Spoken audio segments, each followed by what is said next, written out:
Bizning muqaddas Pandoramizga yana bir bor tahdid solinmoqda. Ular bizning uyimizni, bizning hayotimizni yo'q qilmoqchi. Ammo biz jim turmaymiz. Bizning ruhimiz, bizning yerimiz uchun kurashamiz. Ular o'zlarining temir qushlari va yerdagi yirtqichlari bilan kelishmoqda. Ormonlarimiz bo'ylab tanklar gumburlab, vertolyotlar osmonimizni qoplamoqda. Ularning texnologiyasi bizning tabiatimizga qarshi. Ammo bizning kuchimiz tabiatning o'zida.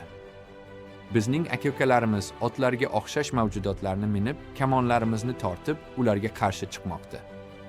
Osmonimizda esa ajdarholarga o'xshash uchuvchi mavjudotlarimiz vertolyotlarga hujum qilish uchun ko'tarilmoqda. Bizning javobimiz butun Pandora bo'ylab aks sado beradi.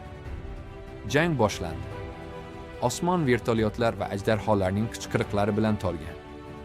Yerda esa bizning otliq jangchilarimiz askarlar bilan shiddatli to'qnashuvga kirishmoqda. Har bir zarba, har bir o'q, har bir kamon o'qi bizning erkinligimiz uchun. Bizning qonimiz Pandoraning tuprogiga singib ketadi, ammo biz taslim bo'lmaymiz.